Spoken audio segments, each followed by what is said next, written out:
স্বামীকে বল একসাথে শুতে নেই, আলাদা শো। স্বামী মনে মনে করে আল্লাহ আমার বিবির মতো ওলিয়ার মেয়ে না, তো হুজুরকে জিজ্ঞেস কর, আমি তো বউকে জড়িয়ে ধরে শুই। কথাটা বুঝতে পেরেছেন না পারেনি? কে বললো স্বামী স্ত্রী এক কাছে শোয়া যাবে না? গলায় হাত, কোনো অসুবিধা নাই।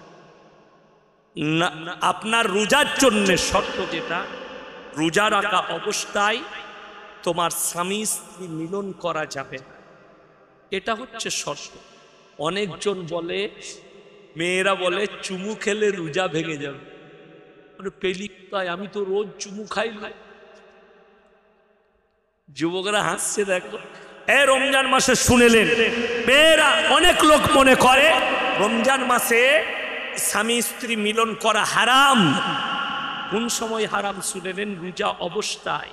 কিন্তু কেউ যদি মনে করে খাবার দাবার বেশির জন্যে তার শরীরের উত্তেজনা আসে, ইফতারি করে তারাবির নামাজ পড়ে তারপরে তুমি যদি মনে করো রাত্রিতে স্ত্রী মিলন করব, হারাম লয়, জায়েজ আছে, কোনো অসুবিধা নাই।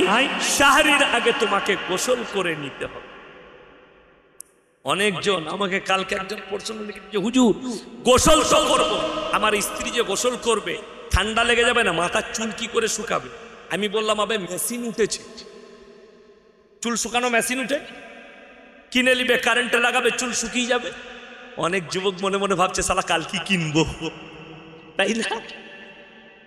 আর অনেকজন তো ভাবছে শালা ভালো হুজুর এনেছিস, লাইন করে দিল না। আমি আপনাদেরকে লাইন বলিনি, ব্যভিচার থেকে বাঁচাতে বলেছি। ক্লিয়ারটা বললাম যে আপনার যদি উত্তেজনা জাগে, আপনি এই সময়ে করতে পারেন। সাহরির আগে আপনাকে কিন্তু ফরজ গোসল করে নিতে হবে। এটা হচ্ছে আমার বউকে নিয়ে ভাবে, এটা দুঃখের নয়, দুঃখের কথা। আমার বউকে নিয়ে আপনি চিন্তা করছেন আর নিজের বউ নাই। সেই একটা কথা আছে বাংলায়, জানেন, প্রবাদ বাক্য, রাগ করবেন না, নিজে পেদে মাগের দোষ। নিজে কুকাজ করেছে আমাকে দোষ দিচ্ছে, নিজে বউকে ভাত দেয়নি, তালাক দিয়েছে, আমাকে বলছে তুই বউকে তালাক দিয়েছিস। কষ্টের বিষয়। আমি কারুর বিপক্ষে নয়, আমি বলতে চাই মুসলমান শোনো, তোমরা ইমানের উপরে টিকো, আল্লাহর কসম বেঈমানের চাকা আল্লাহ বেঈমানের উপর দিকে ঘুরিয়ে দেবে। জোরে বলুন সুবহানাল্লাহ। আপনারা ইতিহাস পড়ুন, ইসলামের তারিখ খুলে পড়ুন। 313 জন সাহাবী একদিকে, 1000-এর বেশি বেঈমান কাফের একদিকে। খালি আল্লাহর উপরে বিশ্বাস আর তাওয়াক্কুল করার কারণে আল্লাহ জয়লাভ করিয়েছেন সাহাবীদিকে। জোরে বলুন সুবহানাল্লাহ। আপনি ইমানের উপরে টিকে যান। ওই জন্য আমার আছে বয়ান, খুলে দেখবেন। যারা আমার নেতা আছেন, নেত্রী আছেন, তারা শুনবেন। তুমি নেতা হও, তুমি কাউন্সিলর হও, তুমি এমএলএ হও, তুমি মন্ত্রী হও, কিন্তু তোমার আল্লাহকে ভুলো না। জোরে বলুন সুবহানাল্লাহ। তুমি যদি আল্লাহকে না ভুলো, আল্লাহর কসম আল্লাহ তোমার মদদ করবে। জোরে বলুন সুবহানাল্লাহ। আল্লাহ তোমার মদদ করবে তোমার আখলাক আর চরিত্র দেখে। আর একটা নেতা ভয় খাবে যে আমার একজন এমএলএ সে ইমানদার, আমাকেও ইমানদার হতে হবে, নাহলে ও আমাকে ছেড়ে কথা বলবে না। কথা বুঝতে পেরেছেন না পারেননি? ওই জন্য সকলকে আমি অনুরোধ করব, আপনি নেতা হন, মন্ত্রী হন, যা হবেন হন, কিন্তু আল্লাহর কসম নিজের আল্লাহকে কেউ ভুলবো না। জোরে বলুন ইনশাআল্লাহ। আপনি যেখানেই থাকুন আল্লাহকে ডাকুন। কেউ যদি চায়, কেউ বলছে सारे मस्जिद को तोड़ दो, तुमको किसने बताया कि मस्जिद के बगैर मुसलमान का नमाज नहीं होगी? लॉकडाउन में सारे के सारे मस्जिद बंद था, अल्लाह की कसम हम घर में अल्लाह को बुलाया। जोरे बोलो सुभान अल्लाह। तो तुम्हें ये भी पता होनी चाहिए, मस्जिद अगर सब टूट गया तो हमारे दिल से हमारे अल्लाह को नहीं मिटा सकते, हमारे रसूल के मोहब्बत को हमारे दिमाग से नहीं हटा सकते। अरे सुने लें, सैयदना बिलाल हबशी রাদিয়াল্লাহু তাআলা আনহু, তিনার হাত পা বেঁধে দেওয়া হয়েছে, চারটা হাত পা বাঁধা আছে, কোমরের তলায় আগুন দেওয়া হয়েছে। রওয়ায়েতে আছে রক্ত চর্বি গলে গলে পড়ে আগুন নিভিয়েছে। আল্লাহর কসম তারপরও দিন থেকে সরার কোনো লাইন বার করেননি। জোরে বলুন সুবহানাল্লাহ। আজকে মুসলমানকে টাকা দিলে বলে দেয় আল্লাহ বলে কেউ নেই। তা না হলে শুনেলেন এই ভারতের মাটিতে বর্তমান সময়ে ইসলামের আর কোরআনের যতগুলো বড় বড় দুশ্মন আছে সব মুসলমান ঘরে জন্ম নিয়েছে, একটা অমুসলিম ঘরে। তসলিমা নাসরিন দিল্লিতে বসে আছে, কার ঘরে জন্ম নিয়েছে? কথা বলে না? মুসলিম ঘরে, বাংলাদেশের মেয়ে। সে অসুস্থ হয়ে পড়েছে মন্নপন্ন। আমাদের দেশের অনেক মুসলমান ছেলে আশীর্বাদ দিচ্ছে, ঈশ্বর আপনাকে ভালো করুন। আবে ও তো ঈশ্বর কি মানে না, ঈশ্বর কি করে তোর কথা শুনবে?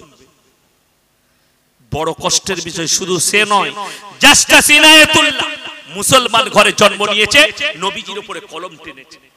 ওয়াসিম রিজভী মুসলমান ঘরে জন্ম নিয়েছে, তাদেরকে যারা মুসলমান তাকে যে ভাববে তার ঈমান চলে যাবে। আমার ভাই সে 26টা কোরআনের আয়াতের উপরে কেস ঠুকেছে। সুপ্রিম কোর্টে যিনি মাথার উপরে বসে আছেন তিনি খারিজ করেছেন কেস। হটাও, ये गलत फहमी है तुम्हारी। আল্লাহর তরফ থেকে ফয়সালা এসেছে। দেশে কয়েক কোটি হিন্দু ভাই আর বিরোধিতা করেছে, এটা কোরআনের বিরুদ্ধে মিথ্যা অপবাদ। 26টা আমাদের দেশের অনেক হিন্দু ভাইকে বলবো, আগে মৌলবীদের কাছে বসে, মৌলবীদের কাছে জেনে জিহাদের মানেটা জানবে। জিহাদ মানে এটা নয় অপরকে মার্ডার করে দাও, বেঈমানকে মার্ডার করে দাও, কাফেরকে মার্ডার করে দাও। জিহাদের মতলব এটা নয়। যদি এটা সত্য হতো, যদি কোরআনে 26টা আয়াতে বেঈমান কাফের অমুসলিমকে মেরে দাও লেখা থাকতো, 850 বছর মোগল সাম্রাজ্য রাজত্ব করেছে, এই দেশে আর একটা হিন্দু ভাই আর হিন্দু ভাই থাকতো না। ঠিক কিনা কথা বলে?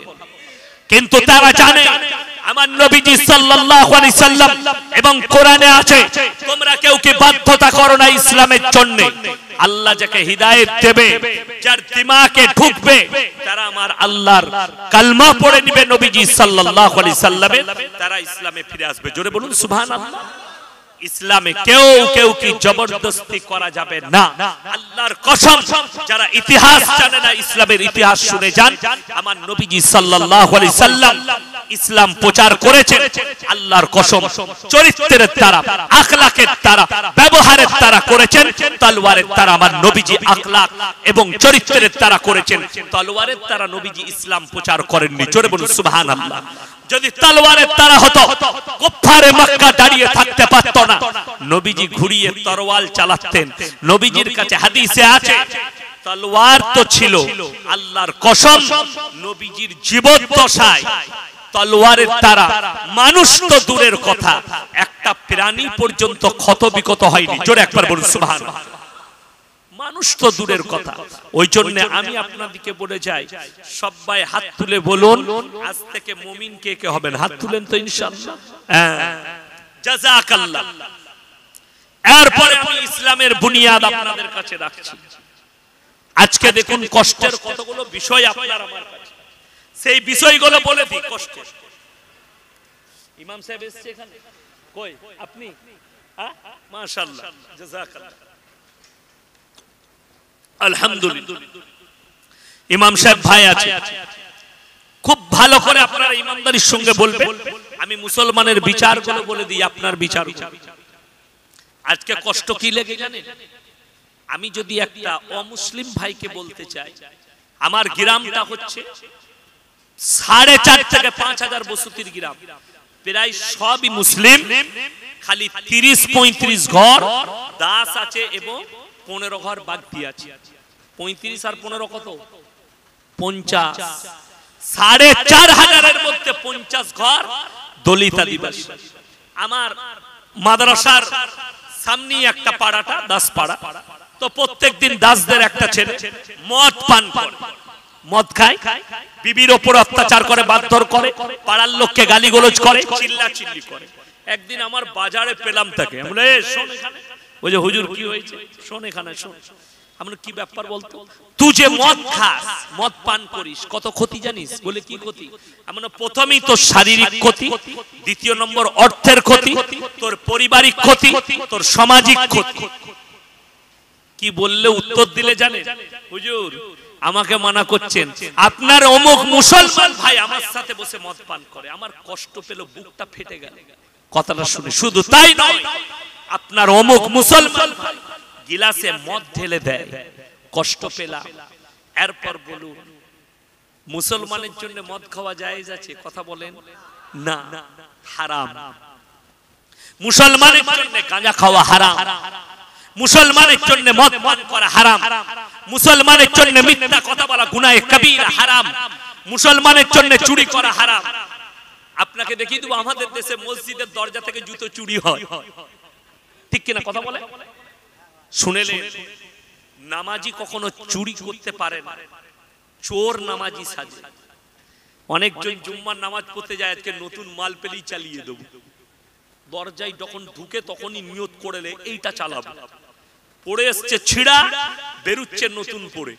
যদি ধরা পড়ে যায়, ভাই ভুলে ঢুকে গেছে বুঝতে পারিনি, হ্যাঁ তুই পুরনো পড়ে এসছিস, নতুনটা কি করে ঢুকলো? কথা বুঝতে পারেননি কেন? এটা বলছি শুনেলেন, নামাজি কেমন? আমার আল্লাহ রাব্বুল আলামিন কোরআনে বললেন, ইন্নাস সালাতা তানহা আনিল ফাহশাই ওয়াল মুনকার। হে আমার বিশ্ব নবী, আপনি বলুন, নামাজ এমন একটি ইবাদত, মানুষ যখন নামাজ পড়ে তখন তাদেরকে অশ্লীল কাজ থেকে সরিয়ে ভালো কাজের দিকে নিয়ে আসে। জোরে বলুন সুবহানাল্লাহ। নামাজ কেউ যদি মন থেকে পড়ে, আর আমাদের দেশের লোক তো পাইকিরি নামাজ পড়ে, একজনারও নামাজ নাই, পাইকিরি। পাইকিরি নামাজ বুঝাবো আপনাকে। তার আগে শুনেলেন, আমার ভাই মুসলমানের জন্য এখানে এতগুলো মুসলমান ভাই বসে আছেন, একজন খালি আমাকে হাত তুলে বলে দেন আমার জানা নাই মদ পান করা হারাম। কে আছে? সবাই জানে না? জানে। সুদ খাওয়া কি হারাম? সকলে জানে। কে জানে না? আপনারা বলুন, মুসলমান সুদ খায় না খায়? খায়।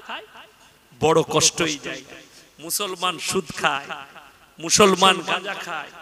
এটাই বলে দিই, আজকে আপনার বিবিকে গ্রুপ লোন করতে হচ্ছে, বন্ধন লোন। বললাম, সুদের সবথেকে নিম্নতম পাপ যেটা গুনাহ, সেটা কি জানে? নিজের মায়ের সঙ্গে 70 বার ব্যভিচার করার সমান পাপ, হাদিসে আছে। জোরে বলুন নাউজুবিল্লাহ। আমরা যারা সুদ খাই, সুদের উপরে পয়সা নিই, তারা ইস্তেগফার করলে আল্লাহ হেফাজত করুক আমার ভাই, আমার মা বোনকে। বেঈমান কাফেররা যে জাল বিছিয়েছে, ওখান থেকে বেরোতে পারবেন না। শর্ট করে বেরোতে গেলে আপনার ঈমানকে মজবুত করতে হবে, বহুত কিছু কুরবানি দিতে হবে আপনাকে। সেই কুরবানির নাম হচ্ছে ইসলাম। একটা হাদিসে আছে, নবীজি বললেন, হে আমার সাহাবীরা শোনো, এই পৃথিবীটা মুমিনের জন্য কি কয়েদখানার স্বরূপ। একটা জেলে কয়েদি যেমন থাকে, সে কোন রকমের লড়নচরণ করতে পারবে না। আপনি যখন কালমা পড়ে মুসলমান, আপনি কয়েদখানার মধ্যে দাখিল হয়েছে, তার দায়রার বাইরে যেতে পাবেন, ইসলামের বাইরে যেতে পাবেন না। আজকে মুসলমান সুদ খায় ইসলামের বাইরে গিয়ে, ঠিক কিনা কথা বলে? মুসলমান গাঁজা খায় ইসলামের বাইরে। আমার আখলাকের দ্বারা একজন চরিত্রবান হবে, একজন আখলাকি হবে। দুঃখ কি জানে? আমাদের মুসলমান, আমি আমার জীবনে একটা পান মশলা পর্যন্ত খেতে পারি। আমাকে যদি মৌরি দেন সেটাও খেতে পারবো, জোয়ান দিলে সেটাও খেতে পারবো। আমি মুখে খাবার ছাড়া, হালাল খাবার ছাড়া আমি কোনো কিছুই খেতে পারি। আমাদের বাপ বেটাই তাই, কোন জিনিস একটা মিষ্টি পানও খাই না জীবনে, আমি মুখে লাগাই কিচ্ছু জানি না। আল্লাহ হেফাজত করেছে। আমার ভাই মুসলমান যুবক, কি করে আপনি বিড়ি খান, সিগারেট খান? আপনাকে জিজ্ঞেস করি, আমার মতো মৌলবি যদি স্টেজে বলি এই ক্লাসিক সিগারেট নিয়ে আয় তবে একটু টানি, আপনারা এখনই গুজুর ফুসুর শুরু করবেন, এই হুজুরের বয়ান শোনা যাবে না, ঠিক কিনা কথা বলে? আপনি বলবেন, আপনাকে দেখি এই আপনাদের ইমাম, সে যদি বলে কালকে তারাবির আগে দাঁড়া 2 টান মেরেলি, আপনারা কি বলবেন? সালাকে তারা, ঠিক কিনা কথা বলে? আর আপনাকে দেখিয়ে দেবো, যারা বলছে ওই ইমামের পেছনে নামাজ পড়বো না, ইমাম সিগারেট খেয়েছে, সে মালি আবার মসজিদের বাইরে টানছে। ইমামের জন্য হারাম আর তোর জন্য হালাল কি করে হলো? কথাটা বুঝতে পেরেছেন না পারেন? তোমাকে তোমার বিড়ি খাওয়াটা হালাল বলে দিল কোন মৌলবি, আর সেই মৌলবিকে জিজ্ঞেস করো ইমামের জন্য হারাম কি করে বলে। তা না হলে আপনি বলেন ইমাম সাহেব বিড়ি খাবে, আমরা সিগারেট খাবো, আমাদের বয়ান শুনবেন, কখনো মানুষ অ্যাকসেপ্ট করবে ঠিক কিনা কথা বলে। নোংরা জিনিসকে আপনি নিজের জন্য অ্যাকসেপ্ট করবেন না। যেমন যুবকরা শোনো, তাকে যদি জিজ্ঞেস করে, একটা মেয়ে যদি রাস্তায় নোংরা পোশাক পরে যায়, অনেক যুবকরা দেখে উৎফুল্ল হয়, তাদের মন ভরে যায়, এই মেয়েটা দেখতে কত সুন্দর, এর জাঙ্গলো কত সুন্দর, এর পিঠটা কত সুন্দর, এর বুকটা কত সুন্দর, এর ঠোঁটগুলো কত সুন্দর, নানা রকম তার ব্রেনে কমেন্ট করে। কিন্তু বাস্তব কথা বলছি, তাকে যদি বলা হয় তোর বোনকে যদি এইভাবে সাজিয়ে বার করা হয় আর অন্য লোক যদি কমেন্ট করে, এটা কোনো যুবক কখনো মেনে নিতে পারবে না ঠিক কিনা কথা বলে। যে লোকটা যে কমেন্ট করছে তাকে বলা হয় তোর বিটি যদি এটা হতো। শুনেলেন, এটাই তো নবীজি শিখিয়েছেন। একজন সাহাবী ঈমান আনার পরে যুবকরা শুনবেন, নবীজি সাল্লাল্লাহু আলাইহি সাল্লাম বসে আছেন মসজিদে নববীতে, সাহাবীরা বসে আছেন, নবীজিকে বললেন ইয়া রাসূলুল্লাহ, আমি ঈমান তো এনেছি, কিন্তু আমাকে প্রত্যেকদিন ব্যভিচার করা লাগবে, আমি ব্যভিচার করব। হযরতে ওমর তলোয়ারটা তুলে বললেন ইয়া রাসূলুল্লাহ, হুকুম দেন, একে টুকরো টুকরো করে দিন। আমার নবীজি বললেন ওমর ক্ষান্ত হও। তাকে ডাকলেন, সাহাবীকে আমার কাছে এসে, কাছে ডাকলেন, বললে তুমি কি ব্যভিচার না করে থাকতে পারবে না? ইয়া রাসূলুল্লাহ, না, আমি প্রত্যেকদিন 3-4টা মেয়ের সঙ্গে ব্যভিচার করি। নবীজি বললেন শোনো, তোমার মায়ের সাথে যদি কেউ ব্যভিচার করে, ইয়া রাসূলুল্লাহ, আমি রক্তের শেষ বিন্দু পর্যন্ত লড়াই করি। তোমার বোনের সাথে যদি কেউ ব্যভিচার করে, ইয়া রাসূলুল্লাহ, তাকে টুকরো টুকরো করে দেব। তোমার বিটির সাথে, ইয়া রাসূলুল্লাহ, তাকে আমার জান থাকতে আমার বিটিকে টাচ করতে দেব না। আমার নবীজি বললেন তুমি যার সঙ্গে ব্যভিচার করবে, সে কারুর মা, কারুর বিটি, কারুর বোন। সঙ্গে সঙ্গে কাঁদতে কাঁদতে সে বলেছে ইয়া রাসূলুল্লাহ, আমি ইস্তেগফার করলাম, আজ থেকে আমি ওই ধারে পাশে যাব না। জোরে বলুন সুবহানাল্লাহ। আমার যুবক, তুমি যে মেয়েটাকে দেখে কমেন্ট করো, যে মেয়েটাকে দেখে তোমার ব্যভিচার জাগে, তুমি মনে মনে ভাববে এই মেয়েটা যদি আমার বিটি হয়, এই মেয়েটা যদি আমার মেয়ে হয়, এই মেয়েটা যদি আমার বোন হয়, এই মেয়েটা যদি আমার স্ত্রী হয়, এই মেয়েটা যদি আমার মা হয়। এটা কমেন্ট করলে, তোমার বিবেককে জিজ্ঞেস করলে, তোমার নিয়ত আর খারাপ হবে না, তোমার ঈমান মজবুত হবে। জোরে বলুন সুবহানাল্লাহ। আমরা কিন্তু এটা করতে পারি না।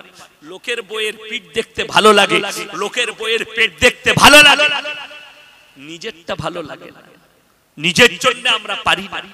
ওই জন্য এটাকে যখন নিজের উপরে ফিরাবেন, আমি বলে যাচ্ছি আপনি পরিবর্তন হয়ে যাবেন। সব যুবক করব, জোরে বলুন ইনশাআল্লাহ। আমার ভাই, আমি আপনাদেরকে যেটা বলতে চাইছি, আমার যুবক ভাইরা, আমার ভাইরা শুনে নেন, আজকে সমাজে সবথেকে বড় অভাব হয়েছে কিসের জানেন? মুমিনের অভাব হয়ে গেছে। আজকে আপনাকে দেখিয়ে দেব, নামাজ এত পড়ছি, আমি যেটা বললাম মুমিন কাকে বলে, কোরআনে আছে পূব কিংবা পশ্চিম দিকে মাথা ঠোকার নাম ঈমান। আমার বক্তব্য 2-1 পরেই বেরিয়ে, আমি কালকে বয়ান করেছি মেদিনীপুরের মাটিতে, আজকে আপনাদের 24 পরগনায়, পরশু ছিলাম হুগলি ডিস্ট্রিক্টে। আমার ভাই কি বলেছি জানে? একটাই কথা, আমাকে একটা হিন্দু ভাই ভাই করেছে, আমি কোন জলসায় বলেছি মুসলমানদের জন্য যে কোনো অমুসলিম হিন্দু ভাইদের অনুষ্ঠানে যোগদান করা চলবে না। সে আমাকে ফোন করে বললে হুজুর, আপনি একজন আলেম মানুষ, হিন্দু আর মুসলিমের মধ্যে ডিবেট তৈরি করছেন, মানে তোমার ভুল বুঝা হয়েছে, আমার ভাষা তুমি বুঝতে পারো না। বলে হুজুর কেন? আমরা তুমি ভালো করে স্টাডি করবে, আমার বয়ানটা পুরো শুনবে, তবে তোমার বুঝে আসবে। বলে হুজুর কেন? আমরা আমি বুঝিয়ে দিচ্ছি, শুনেলেন। যারা মুসলমান ভাই আছে, আমাদের বিশ্বাস কটা আল্লাহর প্রতি? একটা না দুটো? হলো না, আরো জোরে বলুন। এক আল্লাহর প্রতি। কয় আল্লাহর প্রতি? এক আল্লাহর প্রতি। কোরআন বলছে, কোরআন শুনেলেন, লাউ কানা ফীহিমা আলিয়াতুন ইল্লাল্লাহু লাফাসাদাতা, আমি আল্লাহ ছাড়া পৃথিবীতে আর একটা আল্লাহ হলে পৃথিবীতে বিভ্রাট আর মারামারি সৃষ্টি হতো। আমি আল্লাহ ছাড়া পৃথিবীতে আর একটা আল্লাহ হলে পৃথিবীতে বিভ্রাট আর মারামারি সৃষ্টি হতো। আমি কতদূর বয়ান করে নিয়ে এসেছি এটাকে জানেন? এই জায়গাটা এলাম, প্রথমেই বলেছি কারু দেবদেবীকে গালি দেওয়া চলবে না, কেউ দিবেন না, জোরে বলুন ইনশাআল্লাহ। কারু ধর্মকে আঘাত করে কথা বলবেন না, কিন্তু শুনেলেন তারটাকে নিজের মনে করবেন না। কোরআনে আছে লা ইলাহা ওয়ালা ইলাহা। একজন মেয়ে ছেলে অ্যাঙ্কার বলছে, मुसलमान अगर त्योहार पे जाए किसी हिंदू भाई का, होली में हो, दुर्गा उत्सव में हो, काली पूजा में हो, किसी पर, तो ये कुफरी कैसे हो जाता है, शिर्क कैसे होता है।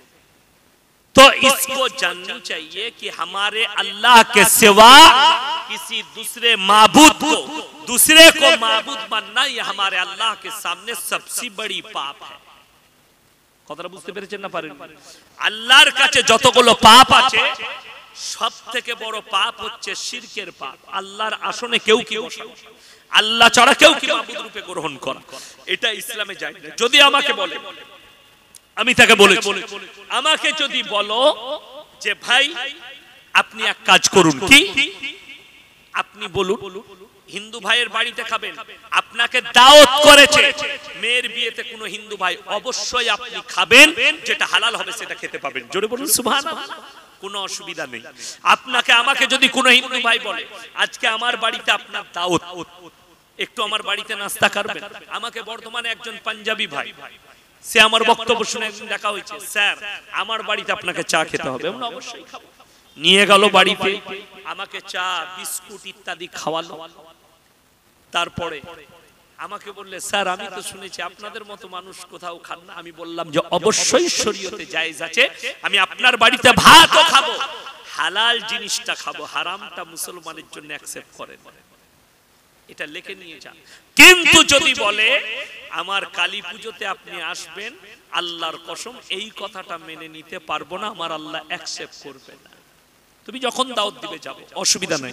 আচ্ছা এটা হিংসার কথা বললা, আমি আল্লাহকে চিনালাম, তোমার আল্লাহ ছাড়া কেউ কি মাবুদ রূপে গ্রহণ করা যাবে না। যেমন বলে দিই, এই শিরকের কাজ কবে থেকে শুরু হয়েছে? হযরতে নূহ নবীর জামানা থেকে। ওই জন্য আল্লাহ কোরআনে শর্ত রেখে দিয়েছে, পৃথিবীর নাস্তিক যারা আছে, নাস্তিক আছে না নাই কথা বলে, নাস্তিক ছাড়া পৃথিবীর যতগুলো লোক আছে সবাই মাথা ঠুকে, কথা বলেন ঠিক কি না? নাস্তিক ছাড়া, কেউ পূবে কেউ পশ্চিমে, কেউ ঠাকুরের কাছে কেউ কবরের কাছে, কেউ আগুনে কেউ গাছতলায়, কেউ বেলতলায় কেউ ছাঁচতলায়, যে যেদিকে পারে মাথা ঠুকে। ওই জন্য তো আমার আল্লাহ কোরআনে শর্ত রাখলেন, কাদের জন্য? মুমিনদের জন্য। মুমিন হওয়ার জন্য প্রকৃত মুসলমান কারা, মুমিন কারা? লাইসাল বিররান তুওয়াল্লু বুজুহাকুম কিবালাল মাশরিকি ওয়াল মাগরিব ওয়ালাকিন্নাল বিররা মান আমানা বিল্লাহ। হে আমার বিশ্বনবী, পৃথিবীর মানুষকে বলো পূব কিংবা পশ্চিম দিকে মাথা ঠোকার নাম ঈমান নয়, প্রকৃত ঈমান হচ্ছে মান আমানা বিল্লাহ, এক নম্বরই আল্লাহর প্রতি বিশ্বাস, ওয়াল ইয়াউমিল আখির, আর আমার পরকালের প্রতি, ওয়াল মালাইকাতি, আমার ফেরেশতাদের প্রতি, ওয়াল কিতাবি, আমার আসমানি কিতাবের প্রতি, ওয়ান নবিয়্যিন, আর আমি যতগুলো নবী পয়গম্বর পাঠিয়েছি এদের উপরে বিশ্বাস করার নাম হচ্ছে ঈমান। জোরে বলুন সুবহানাল্লাহ। আল্লাহ পাঁচটা শর্ত রেখে দিয়েছে, এইগুলো যারা মেনে নিবে এটার নাম হচ্ছে ঈমান। আলহামদুলিল্লাহ আমার ভাই, এরপরে চলুন, আমাদের দেশের কিছু মানুষ ভাবছে না, দেখবেন আমি একটা পেপারে পড়েছিলাম, ধর্ম যার যার উৎসব সভা। হ্যাঁ, দারুণ প্রশ্ন রেখেছি, সুদখোরের ইফতার খাওয়া যাবে কি না? এটা আমি সুদ খাওয়া কি বললাম? এ কথা বলে না, কি বললাম? হারাম। তাইলে হারাম বলে দেওয়ার পরে এই প্রশ্ন করা চলে? কোনো যুক্তিই নাই। সুদখোরের পয়সায় খাওয়া যাবে কি? তুমি ভেবে দেখো, আমার মাদ্রাসায় একজন এসে বলছে, হুজুর আমি ছেলেদিকে বিরিয়ানি খাওয়াবো। আমরা আলহামদুলিল্লাহ, ভালো জিনিস। কিসে খাওয়াবে, কি উদ্দেশ্যে খাওয়াবে? হুজুর কেউ কি বলবেন না, লটারিতে 2 লাখ পড়েছে। আমরা তোবা তোবা, তাহলে আমাদের দুয়ার কবুল হয়? আমাদের ছাড়ছে না, হারাম খাওয়াবে বলছে। তো এটার ব্যাপারে বলবো না, রমজান মাসে নিয়া কিছু বিশেষ আলোচনা করবেন, করব, টাইম আছে, এখনো টাইম আছে, আছে না নাই? গাদা টাইম। সারা রাত মাল জেনারেটর চালিয়ে দিয়েছি চলেই যা, তাই না? অত সহজ নয়। আমরা মাদ্রাসাওয়ালা তো প্রচুর কাজ। যদি সারা রাত শুনতে চান, শ্রাবণ আষাঢ় শ্রাবণ মাসে দাওয়াত দিবেন, দেখবো কিরকম ওয়াটার গ্রুপ প্যান্ডেল করতে পারে। ও সারা রাতই চলবো, ফাঁকা টাইম, রোজ জলসা করছি। আজকে তবে আবার শেষ জলসা, এই খুশিতে 15 মিনিট বেশি বলবো, কথাটা বুঝতে পারেন? হ্যাঁ, আমার ভাই একটা কথা শুনেলেন, সকলকে বলি আজ থেকে নিয়ত করেন শিরিক কেউ করব না, জোরে বলুন ইনশাআল্লাহ। যেটা বলছিলাম, কেউ যদি বলে ধর্ম যার যার উৎসব সবার, এই কথাটা বহুত বড় রং কথা। যদি এটা সত্য হয় অসুবিধা কিচ্ছু নাই, কথাটা ঠিক আছে। যদি এটা সত্য হয় তাহলে কুরবানির সময় বলবো ভাই গরুর ঠ্যাংটা ধরবি আয়, কথাটা কি উচিত হবে না গলত হবে? কথা বলে শুনেলেন, সম্প্রীতির জন্য থানায় মিটিং ডাকা হয় কুরবানি ঈদেতে, ঠিক কিনা? কথা বলেন, আপনাদের এখানে হয় না? হয়। সেখানে এমএলএরা থাকেন, আমাদের মতো ফুটো মৌলবীরা থাকি, আমাদেরকে বলে হুজুর দুটো কথা বলে, আমরা একটাই কথা বলি, ইসলাম কেউ কি কষ্ট দিতে শিখাই না। তুমি যখন কুরবানির জানোয়ারটা জবাই করবে, লুকিয়ে করবে। গোশত আত্মীয়র বাড়িতে পাঠালে ভালো করে প্যাক করে লুকিয়ে পাঠাও। আমি তো বর্তমান পরিস্থিতির উপরে বলেছি একটা জলসায়, যে কোন দলিত আদিবাসী যারা আসবে তোমার দরজায় গরুর মাংস নিতে কুরবানিতে, তাদেরকে মাংস দিও না। যদি বলেন হুজুর দেয়া যাবে নাকি, কে বললো দেয়া যাবে না? অবশ্যই দেয়া যাবে। কেউ যদি খেতে চায় তাকে দিবেন না কেন? কিন্তু বর্তমান পরিস্থিতি উপরে নজর রেখে দেয়া যাবে না। কেন? আপনার সমাজে, তাতে হিন্দুদের হোক আর মুসলিমদের হোক, এই ভারতে কিছু অশুভ লোক আমাদের সমাজকে একে অপরের মধ্যে লড়াতে চাইছে। এটাকে বাঁচার জন্য আমি বললাম যে গোশতটা একটা দলিত আদিবাসীকে দেয়া যাবে। তার যদি খাবার ইচ্ছা থাকে, আপনি রান্না করুন এক ডেকচি, বসো আর খাও আর ঘর চলে যাও, কথা বলে। কিন্তু ওটা তো উদ্দেশ্য নাই। আপনার ওই মাংসটা নিয়ে গিয়ে ধরে একটা আদিবাসীদের লোক, সে কিছুই জানে, আমি কি বললাম, তাদের মধ্যে এডুকেশন নাই, জ্ঞান নেই, তাকে আপনি মাংস দিলেন, দুটি ছাঁট মাংস, সে মদ পান করে আছে, তার জ্ঞান নাই, চিকে আছে, সে যাচ্ছে একটা হিন্দু পাড়া দিয়ে, হিন্দু ভাইদের পাড়া দিয়ে, মন্দিরের সামনে মাংসটা ছিঁড়ে পড়ে গেল, সে জানেই না, সে দেখলে এটা আর কুড়াবো না, ধুলো লেগে গেছে, পালিয়ে গেল। কিছু অশুভ লোক বললে এটা মুসলিমরা ফেলে গেছে আমাদের মন্দিরে, লেগে গেল দাঙ্গা। ওই জন্য আমি নিষেধ করেছি বর্তমান পরিস্থিতির উপরে কোন দলিত আদিবাসী কেউ কি মাংস দিবেন না। আমি থানায় দাঁড়িয়ে বলেছি, থানায় দাঁড়িয়ে, আমার থানায় দাঁড়িয়ে বলেছি, এমএলএরা ছিলেন, কাউন্সিলর ছিলেন, এসপি ছিলেন, ডিএসপি ছিলেন, আমি তাদের সামনে বলেছি, আজকে আবার বলে যাচ্ছি, আপনারা কুরবানিতে কোন দলিত আদিবাসী ও মুসলিম ভাইকে মাংস দিবেন না। সে যদি খেতে চায় রান্না করে বাড়িতে বসিয়ে খাইয়ে দেন, কোনো অসুবিধা নেই, খেতে পাবে, তার রুচি গেলে খাবে না কেন? ভারতের সংবিধানে আছে যে নিজের নিজের রুচি মতো খাবার খাবে, কোনো অসুবিধা নেই, খাবার তো অসুবিধা নেই। কিন্তু আপনাকে বলে দেই, দিবেন না। কেন? ইসলাম কারো ধর্মকে আঘাত দিতে শিখায়নি, জোরে বলুন সুবহানাল্লাহ। লুকিয়ে, তাইলে এরপরে বুঝুন, যদি এইখানে ধর্ম যার যার উৎসব সবার না থাকে, তাইলে আপনার ওইখানে কি করে থাকবে? কোরআনে আছে, ইন্না শিরকা লাযুলমুন আযীম, যত বড় আমার কাছে পাপ আছে পৃথিবীতে, সবথেকে নিকৃষ্ট পাপ কেউ যদি জেনে বুঝে করে, সে পাপ আমি ক্ষমা করব। আমাদের কিছু শিক্ষিত মাল আছে কলকাতায়, তারা আমাদের বয়ান শুনে বলে, এ হুজুর কি জানবে, স্কুলে বেশি দিন যায়নি, আমরা কি পুজো করতে যাচ্ছি? আমরা তো মেলা দেখতে যাচ্ছি, ঠাকুর দেখতে গেছি। তাইলে গল্প শুনিয়ে দিই একটা আপনাদেরকে ছোট্ট করে। কি গল্প? এই গ্রামে ডাকাতি হচ্ছে বাদুড়িয়া, একটা বাড়িতে বিশাল ডাকাতি, সব লোক ঘুমাচ্ছে, এক মাল উঠেছে পিশাব করতে, সে দেখছে শালা ডাকাতি চলছে, সব লুটে গেল, চুপচাপ বসে পুরো ডাকাতি সিন দেখেছে, চলে গেল। পুলিশ বাবুরা এসছেন, আসার পরে বললে গ্রামের লোক উঠে গেছে, এই কে দেখেছো? বলে হুজুর আমি প্রথম থেকে শেষ পর্যন্ত সব দেখেছি, কাকে বেশি কেলানি দিবে? সে মালকে মারবে না মারবে না, একে তুলে লিচয় ই সব জানে। তুমি যদি বলো আমি মজা দেখতে গেছিলাম, তো তুই বেশি কেলানি খাবি। কেন? কোরআনে আছে ভালো কাজের আদেশ করো, অসৎ কাজের নিষেধ করো। শিরক মানে হচ্ছে আল্লাহর কাছে অশুভ কাজ, আল্লাহ ছাড়া পৃথিবীতে আর কোনো মাবুদ নেই। সেদিনে আমি আমাদের বর্তমানে একটা গ্রামে জলসা করতে গেছি, জানি না তারা কি ভেবে দাওয়াত দিয়েছে। স্টেজে যাবার আগে আমি খানা খাচ্ছি, একজন এসে বললে হুজুর আমাদের এখানে একটু ভণ্ড পীরের বাড়াবাড়ি আছে, ওইসব নিয়ে বলবেন না। আমরা দাওয়াত দিলি কেন বে আমাকে? আমি তো ওটারই মান।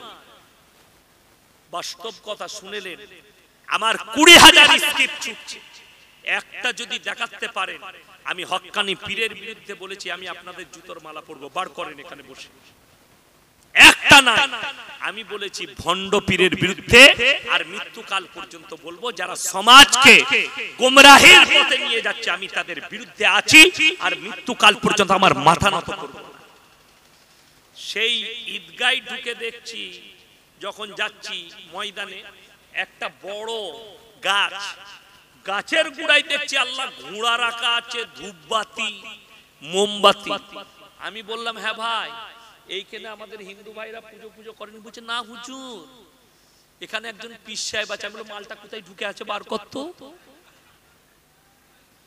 একটা কথা বলুন, এই মুসলমানদের বিচারগুলো বলে দিই, যারা বলে আমার একটা হিন্দু ভাই সে যখন দুর্গা ঠাকুরের পুজো করে, তখন ওই মুসলমান লোকটাই বলে এটা করা চলবে না, হারাম। ঠিক কি না? কিসের জন্য? আচ্ছা দুর্গা ঠাকুরটা কিসের তৈরি? মাটির তৈরি। মাটির তৈরি করে উপাসনা করছে, সেই মুসলমানটা বলছে এটা হারাম কাজ, এটা চলবে না, এটা শিরক। আর তুই মাটির ঘোড়া রেখে সিজদা করছিস, এটা কি করে জায়েজ হলো? কথাটা বুঝতে পেরেছেন না পারেন? হ্যাঁ বুঝতে পেরেছেন। যদি কোনো বাপের বেটা মৌলবি এই বাদুরিয়ায় থাকে, আমার স্টেজে নিয়ে আসুন, খালি বলে দিবে গাছতলায় ঘোড়া রেখে সিজদা করা যাবে, কোরআন আর হাদিস থেকে প্রমাণ করাবে, সেই বাপের বেটার মৌলবির জুতোটা আমার গাড়ি করে আমার বর্তমান বুই নিয়ে যাব। নিয়ে আসুন কেউ যদি থাকে। নাই, একটা মৌলবি বলবে না। কেন? আমাদের দেশের লোক নামাজ পড়ে না, তার কারণ আছে। রোজা রাখে না, তার কারণ আছে। এরা জানে যা করবি কর, পীর সাহেব আমাকে জান্নাতে নিয়ে যাবে। ওহো, তোর পীরের বীজ মারবে ফেরেশতারা। তা না হলে কখনো মদ খেয়ে মারা গেছে, আমাদের মতো হুজুরকে দাওয়াত দিচ্ছে, হুজুর মিলাদ পড়ি আমার বাপকে জান্নাতে যাও। কি দোয়া করব তুই শিখিয়ে দেবে? আল্লাহ 3 বোতল মদ খেয়ে বাধুরিয়া বাজারে মারা গেছে, আল্লাহ আমাকে 5,000 টাকা দিবে, হায়ার করে এনেছে, দেশি মুরগি দিয়ে ভাত দিবে, আর বাপকে জান্নাত দিতে হবে। সেই হুজুরকে আগে ফাটাবে না ফেরেশতারা? তুমি কাল লাগে দোয়া করছো, শোনো এই শওকতের বেটা আমার বাপের ডায়েরি থেকে বলিনি, শুনেলেন। এরপরে পৃথিবীতে একটা নবী শুধু দাওয়াত দিয়েছেন তার কমকে 950 বছর, তিনি হচ্ছেন হযরতে নূহ নবী। কি নাম বললাম? নূহ নবী 950 বছর দাওয়াত দিয়েছে। লাস্টে তার সন্তানকে, তার কমকে অনুরোধ করে বলছে, আমি তোমাদের কাছে অনুরোধ করছি, বিনীত অনুরোধ রাখছি, তোমরা আমার আল্লাহকে বিশ্বাস করো, আমাকে নবী বলে বিশ্বাস করো, এই মডেলগুলোকে মানো না। তার ছেলে কেনান কি বলল জানেন? এই আমার আব্বা, তুমি নতুন আল্লাহর আবিষ্কার করেছো, কি ভেবেছো? আমাদের এতগুলো কি মনোভূত হচ্ছে না? নূহ নবী বললেন, আমি অনুরোধ করছি আমার আল্লাহকে বিশ্বাস করো, তা না হলে তোমাদিকে কঠিন আযাবে মুবতালা করবে। তোমার আল্লাহ কি আযাব দেবে? নূহ নবী বললেন, মুষলধারার বৃষ্টি দেবে এবং তোমাদিকে বন্যায় ডুবিয়ে দেবে। নূহ নবীর ছেলে কেনান বলছে, তোমার আল্লাহকে বলো, তোমার আল্লাহ যদি বন্যা দেয়, এমন উঁচু জায়গায় চেপে যাব যেখানে তোমার আল্লাহর পানি পৌঁছাবে না। আমার ভাই, নূহ নবীর ছেলে যখন অহংকার করেছে, আল্লাহ বললে, হে আমার নূহ, তুমি নৌকা তৈরি কর। নৌকাটা তৈরি করেছে, আপনারা জানেন কি কাঠ দিয়ে তৈরি করেছিল? কথা বলেন, জানেন না? লাস্টে আমি একটা শর্ত রাখবো, আমি বলে দেবো কি কাঠের, মানবেন তো? জোরে বলুন ইনশাআল্লাহ। হলো না? হাত তুলে বলুন ইনশাআল্লাহ মানবো। আমার শর্ত মানবেন, আমি বলে যাচ্ছি। সেই কাঠগুলো এসেছিল কোথা থেকে? কাঠগুলো এসেছিল জান্নাত থেকে, এবং শাল কাঠের তৈরি করেছিলেন। জোরে বলুন সুবহানাল্লাহ। 3টে গাছ আনা হয়েছিল, জান্নাত থেকে পাঠানো হয়েছিল নৌকো তৈরি করার জন্য। সে শুনেলেন যে মালরা বলে না নৌকা আবিষ্কার করেছে অমুক বৈজ্ঞানিক, তার বাপেরও জন্ম হয়নি, নূহ নবী আগে করেছে। জোরে বলুন সুবহানাল্লাহ। প্রথম পৃথিবীতে যিনি নৌকা তৈরি করেছেন হযরতে নূহ নবী। কাঠ পাঠিয়েছিলেন আমার আল্লাহ জান্নাত থেকে 3টে কি গাছ? শাল গাছ পাঠিয়েছিলেন। সেই কাঠে নৌকা তৈরি করার পরে আল্লাহ হুকুম দিলেন, যতগুলো তোমার উপরে মানুষ ঈমান এনেছে তাদেরকে নৌকায় নাও, আর পৃথিবীর যতগুলো জীবজন্তু আছে সব জোড়া জোড়া লাও। নূহ নবী আল্লাহর কাছে হাত তুলে কি বললেন জানেন? আল্লাহ গো, আমি তো চোখের সামনে যেগুলো আমাদের গৃহপালিত পশু, যেগুলো আমাদের সঙ্গে বসবাস করে, তাদেরকে আমি চিনি কোনটা মদা কোনটা মেদি, কোনটা পুরুষ কোনটা মেয়ে। বাকি সে যেগুলোকে চিনি না তাদেরকে আমি কি করে বুঝবো কোনটা মেয়ে আর কোনটা ছেলে, যে জোড়া জোড়া চাপাবো? আমার আল্লাহ হুকুম দিলে নৌকার 2টো গেট তৈরি করো। 2টো গেট তৈরি করলেন জানোয়ারদের জন্য, আর বললেন তুমি মধ্যখানে দাঁড়িয়ে ডান হাত আর বাম হাত ফেলিয়ে দেবে, এরকম করে দাঁড়াও। আমার কুদরতে, আমার ইশারায় যেটা মদা হবে সেটা ডান দিকে ঢুকে পড়বে, যেটা মেদি হবে বাঁ দিকে ঢুকে পড়বে। হাদিসে আছে। জোরে বলুন সুবহানাল্লাহ। নৌকা ভর্তি হয়ে গেল। এরপরে আমার আল্লাহ রাব্বুল আলামিন কোরআনে বলেছেন, ওয়া কাম মিন ক্বরিয়াতিন আহলাকনাহা ফাজাআহা বাসুনা বায়াতানা হুম কাইলুন। সূরা আরাফ প্রথম পৃষ্ঠা। হে আমার নবী, পৃথিবীর মানুষকে বলো, কোন জাতিকে আমি যখন ধ্বংস করি নির্দিষ্ট সময়ে ধ্বংস করি। আমাদের দেশের পৃথিবীর অনেক বেঈমান কাফের আছে, আল্লাহর আযাব এলে পালিয়ে যাব। ভাবে না ভাবে না? আপনারা কেউ জানেন বাদুড়িয়ার লোক, এটা বাদুড়িয়া তো, বাদুড়িয়া আপনারা জানেন যে চাঁদের জায়গা বিক্রি হচ্ছে? জানেন আপনারা? শুনেছে? আপনি কিনতে পারবেন। আমি খালি চিন্তা করি আল্লাহ কোন হারাম কর বেচছে আর কোন হারাম কর কিনছে। কথাটা বুঝতে পারেন? বলছে চাঁদে গিয়ে বেঁচে যাব, গরিব বলার যে মাল কটা দুনিয়াতে থাকবে তারা মারা যাবে। তোর জানা নাই? কোরআনকে ভালো করে স্টাডি কর। যে মাল কটা চাঁদে যাবে তারা বেশি ফেরে পড়বে। কোরআনে আছে ওয়াজুমিয়াশ শামসু ওয়াল কামার, আমি চাঁদ আর সূর্যকে একটা রাস্তায় টক্কর খাওয়াবো, তাছনাছ হয়ে যাবে, তোরা উপর থেকে পড়বি আর আমরা নিচে থেকে টুক করে তলাই যাই। কথাটা বুঝতে পেরেছেন না? পারেন? কার কষ্ট বেশি হবে? তো বাবারে, দামি দামি লোক কিনছে, আপনার বিগ বি, ডোনাল্ড ট্রাম্প আর জর্জ ডব্লিউ বুশ, জুগলবার্গ, যারা আর কি হাজারো হাজারো করোড়পতির মালিক, চাঁদে যা খালি তবে বুঝতে পারে। যাই হোক আমার ভাই, আল্লাহর কসম করে বলছি, মানুষ খালি চিন্তা করবে আল্লাহর আযাব এলে পালিয়ে যাবে। তার একটা নমুনা, যারা আমার যুবক যুবতী আছে, যারা আমার ভাই আছে, যাদের এখনো পর্যন্ত আল্লাহর প্রতি ভয় আসেনি, আজ থেকে ইস্তেগফার করে কাল থেকে সেহরি খেয়ে আমরা 5 ওয়াক্তের নামাজ এবং রোজা রাখবো। হাত তুলে বলুন ইনশাআল্লাহ। আমার ভাই, যারা বিশ্বাস করতে পারবেন, আমি যে কোরআনের আয়াতটা শোনালাম এটা মারাত্মক, আল্লাহর একটা ভয়ানক আয়াত। যারা শুনেননি তারা শুনে। আমার ভাই, আপনারা সবাই দেখেছেন আমাদের চোখের সামনে তুরস্কের ভূমিকম্প হয়েছে, হয়েছে না হয়নি? তুরস্কে যে মারাত্মক ভূমিকম্প, কয়েক হাজার মানুষ ধুলিস্যাৎ হয়ে গেছে। জানেন সেই ধুলিস্যাৎ আল্লাহ আযাবটা পাঠিয়েছিলেন কটায়? কে কে জানেন টাইমটা? এই যুবকরা, টাইম কটায় ছিল?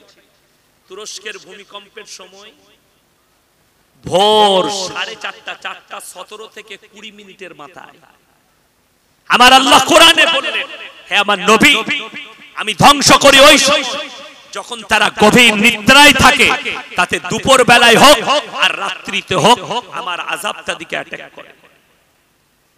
আমার আল্লাহ রাব্বুল আলামিন সন্ধ্যা থেকে বৃষ্টি মৌসুম ধরার আরম্ভ করলেন।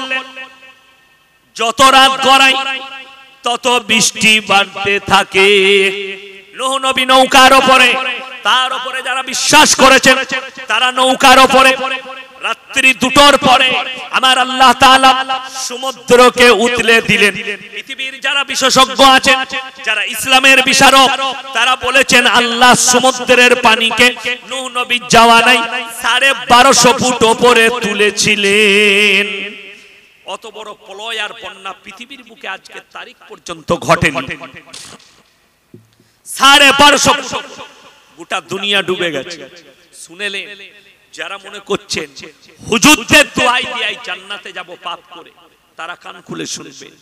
নূহ নবীর ছেলে হাবুডুবু খাচ্ছে, মারা যাবে। হযরতে নূহ নবী আল্লাহর কাছে হাত তুলে বসলেন, ওগো আল্লাহ, ই আমার ওরসজাত পুত্র, তুমি একে রক্ষা করো। বেটাকে, আপনাদের এখানে পুকুর আছে না নাই? কথা বলে। 24 পরগনা তো মাছের আড়ত, তাই না? কালকেই আমি আমার বাজারে একটা চিংড়ি মাছ নিলাম। কোথায় থেকে এনেছিস? বললে হুজুর বসিরহাট থেকে। একজন বললে আমি ক্যানিং থেকে ডাইরেক্ট এনেছি। আচ্ছা, সব আপনাদের কাছে। পুকুরে যদি একটা ছেলে ডুবে যায় আর তার বাবা যদি চোখে দেখে, ঝাঁপ মারবে না? মারবে না? কথা বলে। ঝাঁপ দেবে, সাঁতার জানলেও ঝাঁপ দেবে। কেন?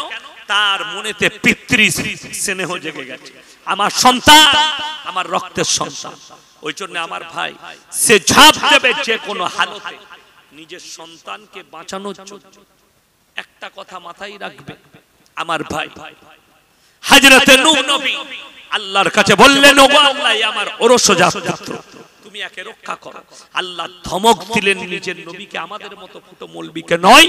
লামিনাল খাসিরিন, হাত নামাও যে আমাকে মানেনি, আমার নবীকে মানেনি, আমার দ্বীনকে মানেনি, তার জন্য তুমি আমার কাছে হাত তুলো না, আবেদন করো না, তোমাকেও ফেলে দেব ক্ষতিগ্রস্তদের মধ্যে।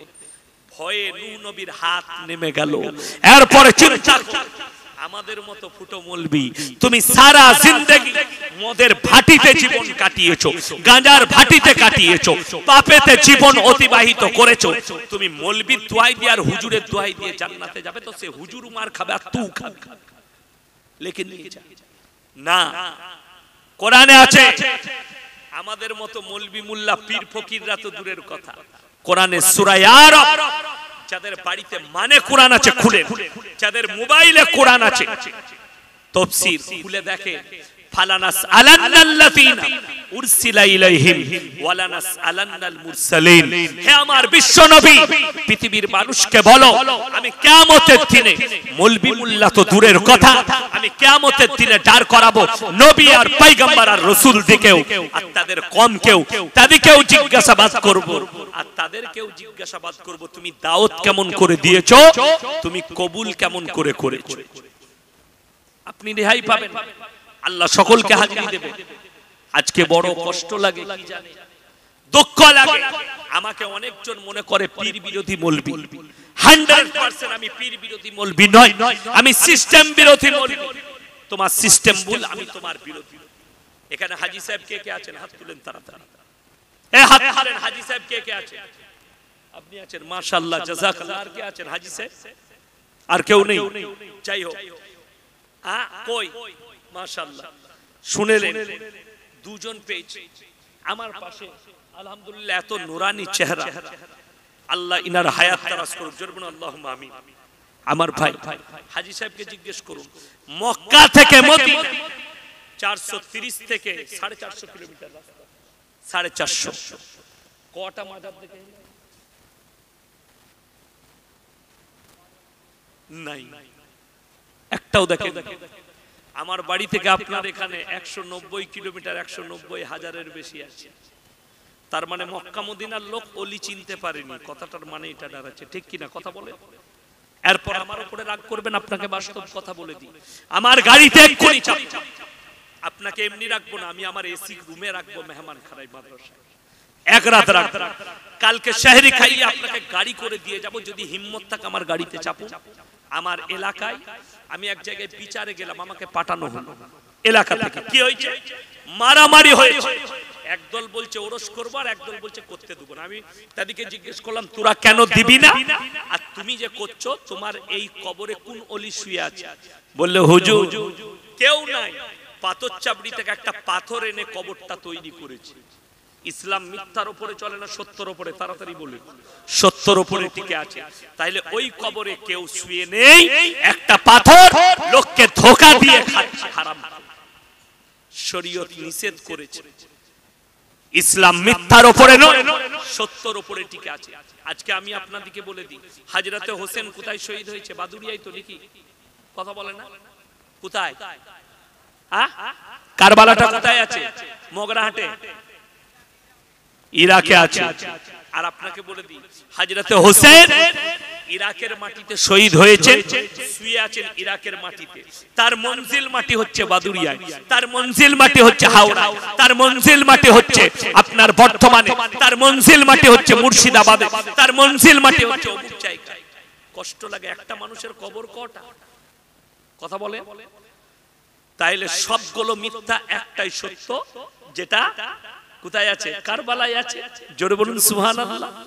তুমি মিথ্যার উপরে টিকে আছো আর ইসলাম সত্যের উপরে টিকে আছে। আমি যদি মিথ্যা বলে থাকি গিয়ে গবেষণা করবে। জেলাটার নাম মুর্শিদাবাদ, নাম শুনেছেন না শুনেন? আমি প্রচুর জলসা করেছি মুর্শিদাবাদ। উত্তরবঙ্গে আমি দক্ষিণবঙ্গে ঢুকেছি আপনাদের জেলায় মাঘ মাসের 15 পরে। তার আগে গোটা শীতকাল উত্তরবঙ্গে ছিলাম। দিনাজপুর মুর্শিদাবাদ, দিনাজপুর মালদা মুর্শিদাবাদ, ওই দিকে সফর ছিল। শুনেলেন মুর্শিদাবাদের মাটিতে হাজারটা দুয়ারের বাড়ি, নবাব সিরাজউদ্দৌলার ঘর, নাম শুনেছেন না শুনেন? শুনেছেন। আমি দিনাজপুর থেকে জলসা করে আসছি, সকাল হয়ে গেছে। তারপরের দিন মুর্শিদাবাদে একটা মাদ্রাসায় জলসা ছিল, তো আমি তার পাশ দিয়ে পেরিয়ে আসছি। ড্রাইভারকে বললাম দেখবি? আমার সাথে আমার ম্যানেজার ছিল। আমি বললাম দেখো। আমি মাটিতে বসে রইলাম, দরজা খুলে ওরা ভেতরে ঢুকেছে। তো মধ্যখানে একটা তোপ রাখা আছে, দেখবেন যারা গিয়েছে তারা দেখেছে।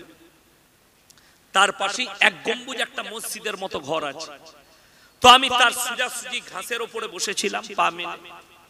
একটা মেয়ে এলো এবং তার সঙ্গে অনেকগুলো মুসলিম, হিন্দু, মা, বোন, ভাই অনেক আছে। তো মেয়েটা চাবি খুলছে, এদের সঙ্গে একটা গাইড আছে, গাইডটাও ওদের সাথে আছে। আমি এগিয়ে গেলাম, এগিয়ে গিয়ে দেখি কি দেখাচ্ছে এরা। তো দরজাটা খুললো, ভেতরে দেখলাম একটা মাটির ঢিপি করা আছে, তার উপরে চাদর লেপটানো আছে।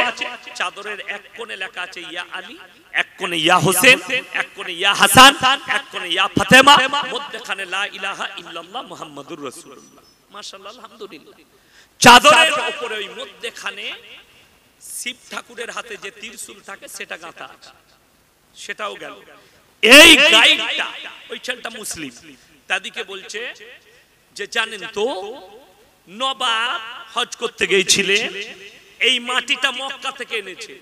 আমাদের দেশে যারা হজ করতে পারে না, যেতে পারে না, তারা মোটামুটি এখানে এসে দর্শন করলে মোটামুটি তাদের হজ হয়ে যায়। আমি তাকে বললাম ভাই, এই হিন্দু ভাই কটা সবারই মোটামুটি হজ হয়ে গেল। সে আমাকে বলছে কুথি বাড়ি। আমি দেখলাম সালা বর্ধমান বললেই মারবে। এইখানে সব থেকে ডেঞ্জার গ্রাম মির্জাপুর। আমি বললাম আমার বাড়ি মির্জাপুরে। সে আর ভয়ে কথা বলে না। আমি সালা বাঁচলু, বর্ধমান বললি আমাকে মারত। কত দুঃখের, সবাই একবার বলুন নাউজুবিল্লাহ। কত বড় দুর্নীতিমূলক কথা। আমার সেই হিন্দু ভাইরা শরীয়ত সম্বন্ধে জানে না, তারা মনে করবে হতেও পারে মুসলিমদের এখানে হজ হয়, কিন্তু সরাসরি হারাম। এই ভাষাটা যে বলেছে পাক্কা জাহান্নামের উত্তর অধিকারী হয়ে যাবে। এর থেকে বড় শিরকের ভাষা আর কিছু নেই। যদি বলে এখানে হজ হয়, কেউ যদি বলে অমুক মাজারে গেলে হজ হয়ে যাবে, এর থেকে বড় পাপের কথা আর কিছু নেই। আপনি গেছেন আল্লাহর ওলির ওপরে, যেমন আমি কালকে বলেছি, কালকে মেদিনীপুরে বলে এসেছি যে শোনো, কোন যদি বাপের বেটা মৌলবি থাকে পশ্চিম বাংলার নয় ভারতবর্ষের বুকে আমার সঙ্গে বস করাও, খালি দেখিয়ে দেবে খাজা মঈনুদ্দিন চিশতি রহমাতুল্লাহ আলাই, যিনি আজমিরের মাটিতে শুয়ে আছেন, আমাদের মাথার তাজ। জোরে বলুন সুবহানাল্লাহ। কিন্তু তিনি বলে গেছেন, লিখে গেছে, আমি মরে যাওয়ার পরে আমার কবরে সিজদা দিবি। আমার কবরে মেয়েরা এসে সিজদা দিবে, আমার কবরে চাদর চড়াবি, আমার ডিব্বায় টাকা ভরবি, এরকম কোন শব্দ যদি কেউ দেখিয়ে দিতে পারে আমি তার জুতোর মালা পরবো ইনশাআল্লাহ। তিনি জীবনে বলে যায়নি, শুনেলেন আমি বলেছি। খাজা মঈনুদ্দিন চিশতি রাহমাতুল্লাহ আলাইহি, আপনি কটা নবীজির কবরে চাদর চড়িয়েছিলেন? কেউ চড়িয়েছে? এই দেখেন হাজী সাহেব সাক্ষী, আমি হজ করতে যাইনি, আমার লেগে দোয়া করবেন তো আল্লাহ যেন হজ কবুল করে। জোরে বলুন আমিন। শুধু আমার নয়, সকলের জন্য দোয়া দিচ্ছি, আমিন বলবেন। আল্লাহ তুমি আমাদের সকলকে মৃত্যুর আগে ইহরাম বাঁধার তৌফিক দান করো। জোরে বলুন আল্লাহুম্মা আমিন। আমার ভাই জিজ্ঞেস করুন, একটাও চাদর চড়াই আমার নবীর কবরে। কবরে যদি চাদর চড়ানো জায়েজ হতো, আমার রাসূলের কবরটা হিরে মতি মুক্ত চাদরে ঢেকে যেত আসমান পর্যন্ত। ঠিক কি না কথা বলেন? আমার নবীর কবরে জায়েজ নেই, পৃথিবীর আর কোনো মৌলবি মোল্লা পীর ফকিরের কবরের জন্য জায়েজ হতে পারে না। চাদর চড়াচ্ছ খাজা বাবা, খাজা বাবাকে ঠান্ডা লাগেনি? তোর ঘরের পাশে কোন গরিবের চাদর নাই, সেই মা বোনকে একটা চাদর কিনে দে, এই রমজান মাসে অনেক বেশি নেকি পাবি। ঠিক কিনা কথা বুঝতে পেরেছে? তুমি যে ডিব্বায় পয়সা দিচ্ছ খাজা বাবা, ওটা খাজা বাবার আন্ডারে যায়নি, ওটা মোদি বাবার আন্ডারে যাচ্ছে।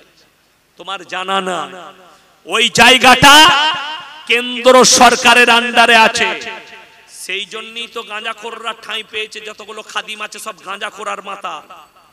আমাদের আন্ডারে থাকলে এদিকে ঝাঁটা জুতো মেরে আমাদের সবাই যোগদান করেছেন, তাদেরকে ওয়েলকাম জানাবো, স্বাগত জানাবো, সাদরে গ্রহণ করব। গুটি কয়েক কথা আলোচনা করব, আমরা সবাই আমল করব। জোরে বলুন ইনশাআল্লাহ।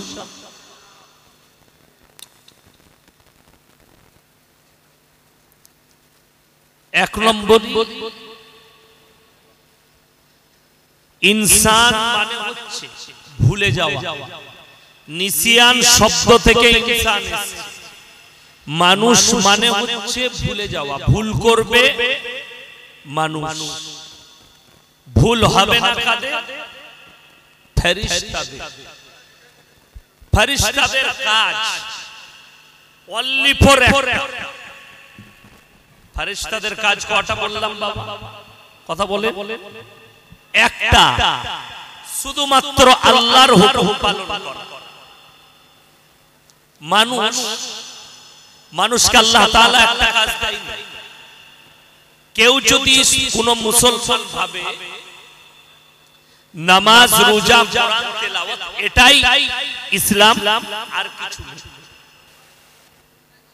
যারা শিক্ষিত আছে, জ্ঞানী আছে, যুবকরা আছে, বৃদ্ধ বাবাজিরা, নামাজিরা আছেন, তারা একটা মুসলিমের জন্য গোটা জীবন ব্যবস্থার নাম হচ্ছে ইসলাম। কথা বুঝে এসেছে না? আপনার গোটা জীবন ব্যবস্থার নাম হচ্ছে ইসলাম। শুধুমাত্র নামাজ, রোজা, তাসবিহ, তেলাওয়াতটাই ইসলাম নয়। নামাজ আল্লাহর হক। কার হক বললাম? আল্লাহর হক। রোজা আল্লাহর হক, কোরআন তেলাওয়াত আল্লাহর হক, তাসবিহ তেলাওয়াত আল্লাহর হক, জিকির আজকার আল্লাহর হক। কিন্তু এই আল্লাহর হকের সাথে সাথে আপনার গোটা জীবন ব্যবস্থা সেটা মিলিয়ে আল্লাহর হক আল্লাহ হিসাব নেবেন। কিন্তু মানুষের কঠিন হিসাব কোনটা হবে জানেন? বান্দার হক। তুমি বান্দার হক আদায় করেছো।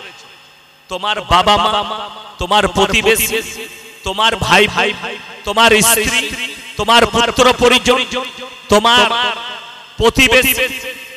ওই জন্য আল্লাহ নবী সাল্লাল্লাহু আলাইহি ওয়াসাল্লাম ইসলামের জীবন ব্যবস্থার জন্য অনেকগুলো হাদিস এবং আখলাক আর চরিত্র দিয়েছেন। জোরে বলুন সুবহানাল্লাহ। ওই জন্য কেউ নামাজ, রোজা, তাসবিহ, তেলাওয়াতটাকে ইসলাম ভাববেন যে এটাই আছে ইসলামে, আর কিছু নেই। মুসলমান খানা খাবে, সেটাও নবীজি সাল্লাল্লাহু আলাইহি সাল্লামের সুন্নাত মোতাবেক হতে হবে। কথা বুঝতে পেরেছেন না? আপনি বাজারে যাবেন, দোয়া পড়ে যাবেন। পায়খানা ঘরে প্রবেশ করবেন, দোয়া পড়ে করবেন। এবং আপনাকে আদবটা রাখতে হবে, আপনাকে বাঁ পা দিয়ে প্রবেশ করতে হবে, যেহেতু সেটা নোংরা জায়গা। জোরে বলুন সুবহানাল্লাহ। আমার নবীজি শিখিয়েছে পায়খানা ঘরে প্রবেশ করলে বাঁ পা দিয়ে প্রবেশ করো, যেহেতু তুমি নোংরা জায়গায় যাচ্ছ। দোয়া পড়ে কোন মুসলমান সে যদি পায়খানায় দোয়া পড়ে যায় বাঁ পায়ে ঢুকে, তো ওটাও আপনার জন্য নেকির কাজ। জোরে বলুন সুবহানাল্লাহ।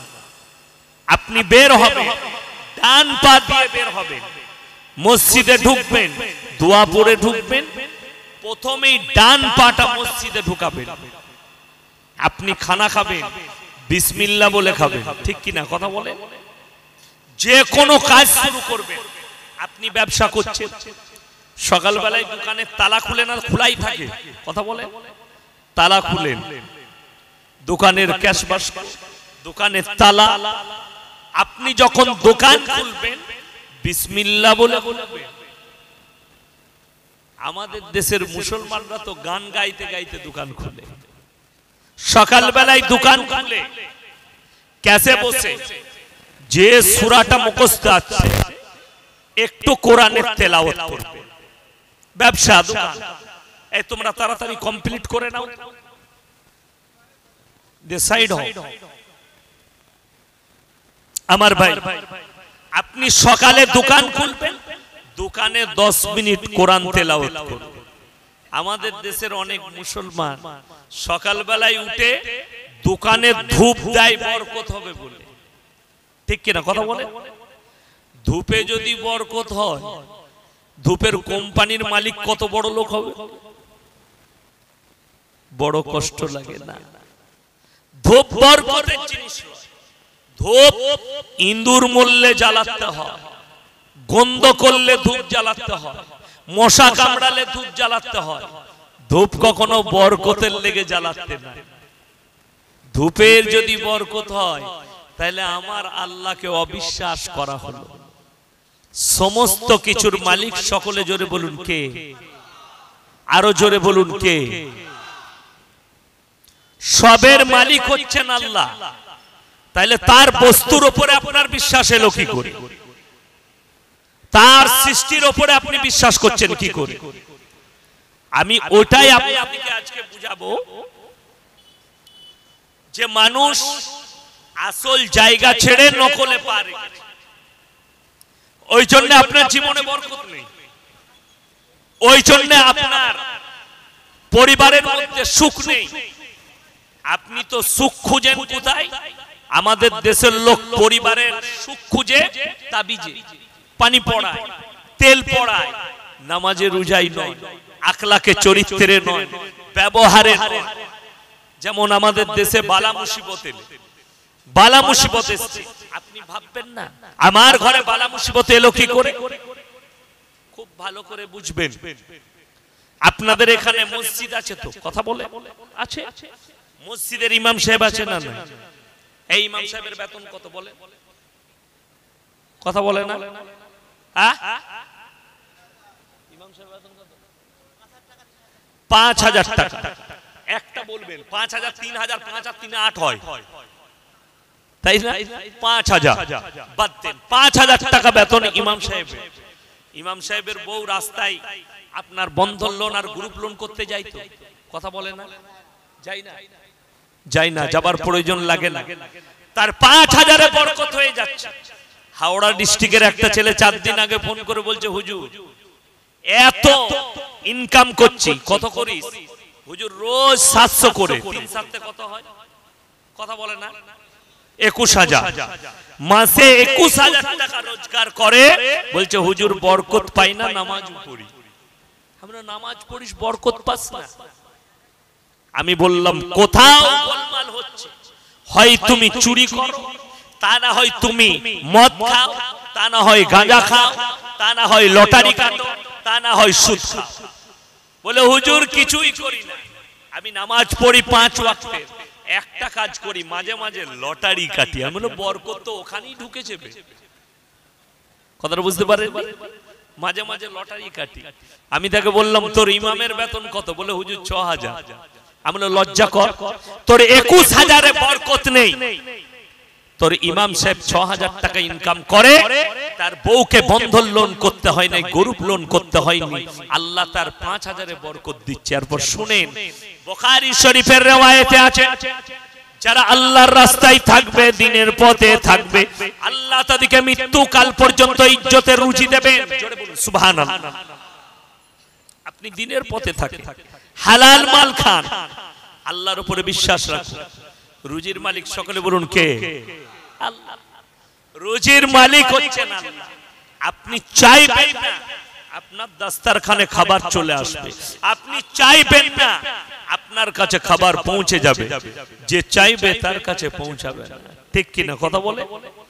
রুজির মালিক আল্লাহ। এটা যদি জানতে হয়, আমি সেদিনের জলসায় বলেছি, আমাদের দেশে দুটো লোক ছুটে সকাল বেলায়, কটা লোক বললাম? কথা বলে না? দুটো। একজন সকাল বেলায় আন্ডার প্যান্ট পরে ছুটে সুগার কমাবার জন্য, আর একজন পেটের জন্য ছুটে। ঠিক কিনা কথা বলে? সকাল বেলায় গরিব মানুষ উঠে ভ্যানে করে, আমি দেখতে পাই, ক্যানিং থেকে সেদিনে আসছিলাম, বাড়ি যাচ্ছিলাম, রাত 3টে বেজে গেছে, কলকাতা পার হচ্ছি, ভ্যান চালিয়ে বেচারা ভোরের বেলায় ডাব নিয়ে আসছে, কলকাতায় বেচবে। কেউ কেউ দেখছি মাছের হাড়ি নিয়ে যাচ্ছে। কেন? সে ভ্যান চালাচ্ছে, 2 টাকা রোজগার করবে পেটের জ্বালায়।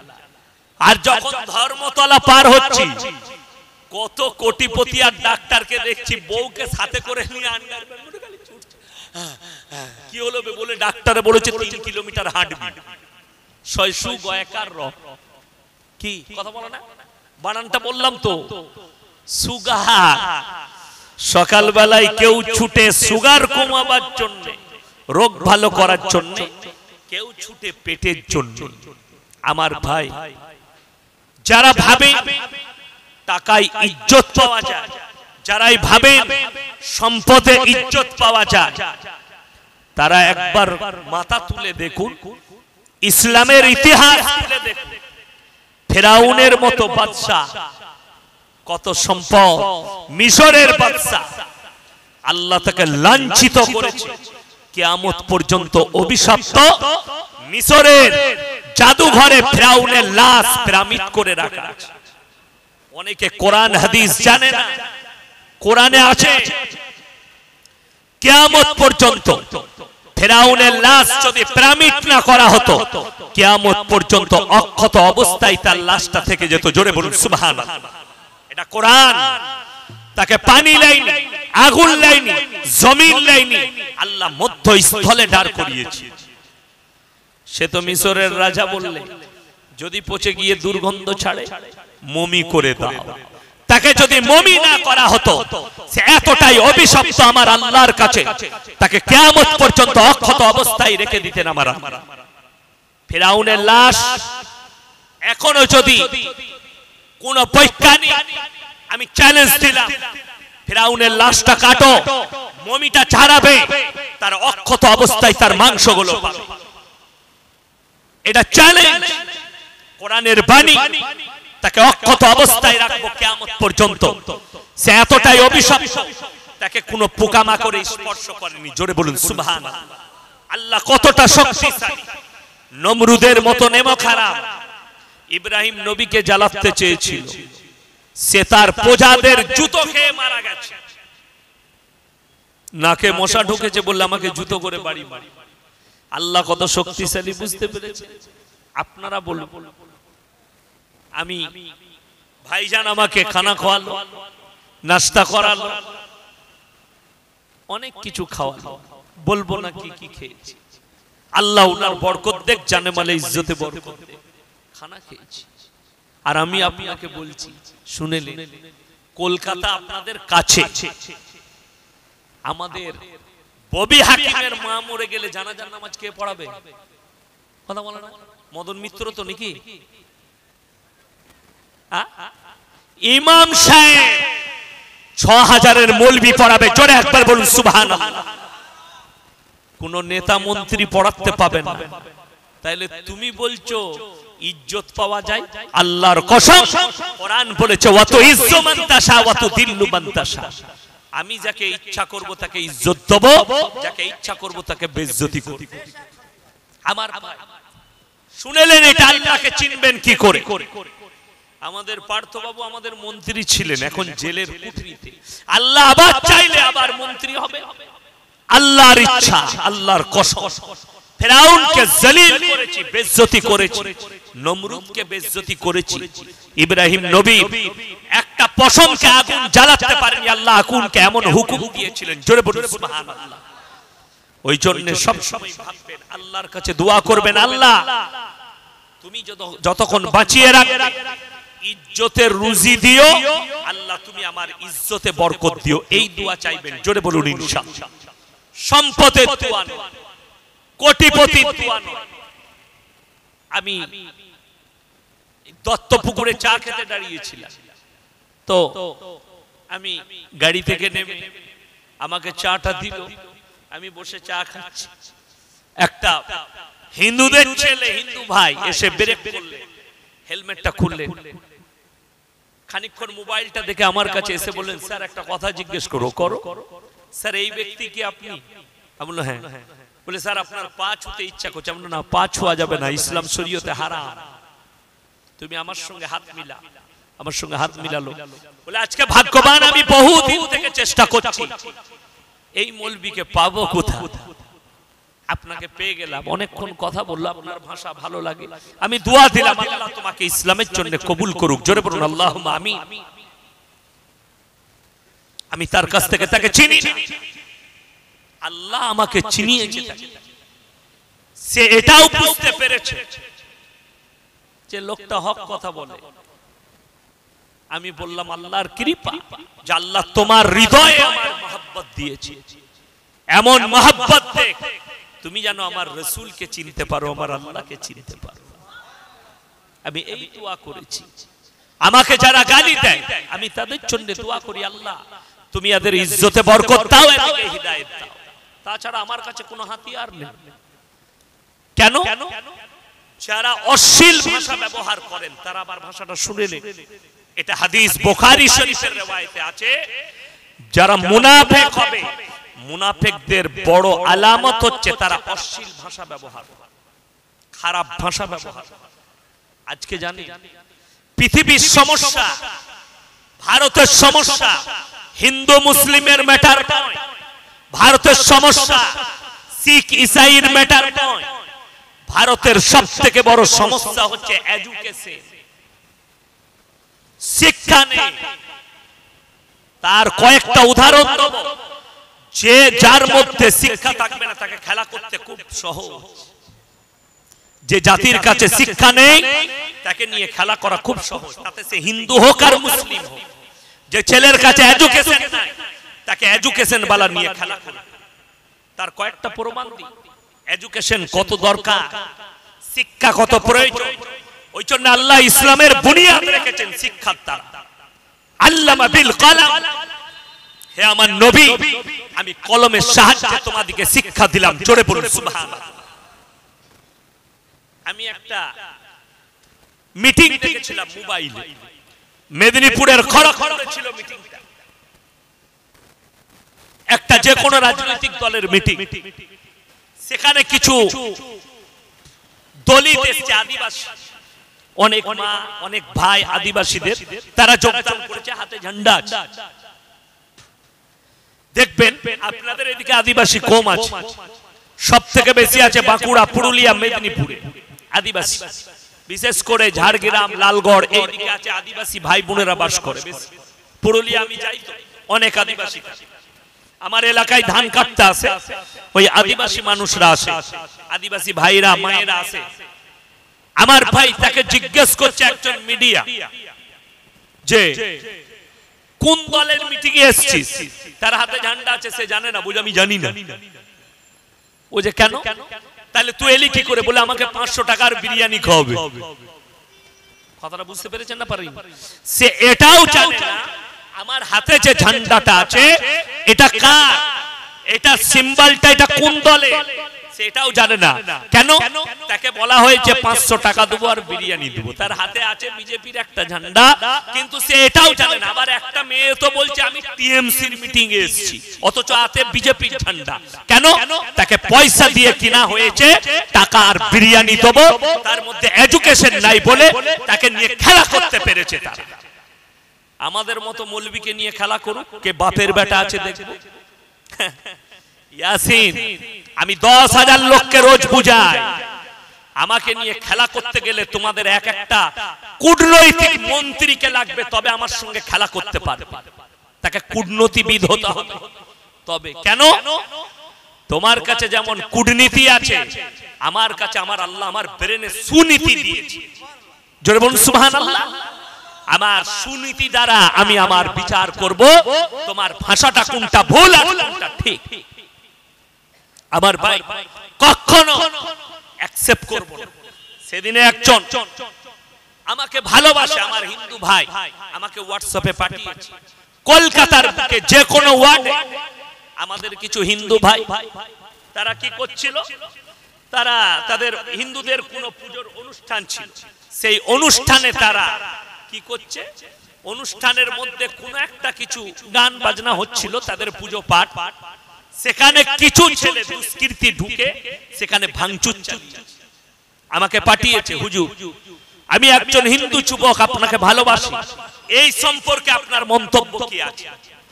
আমি বললাম ইসলাম শুনেলেন, যারা এখানে বসে আছেন মুসলিম ভাই, যারা আমার হিন্দু ভাই আমার ভাষা শুনছেন, আমার নবীজি সাল্লাল্লাহু আলাইহি সাল্লাম বলেছেন কারো দেবদেবীকে গালি দিও না, কারো ধর্মকে খারাপ বলো না।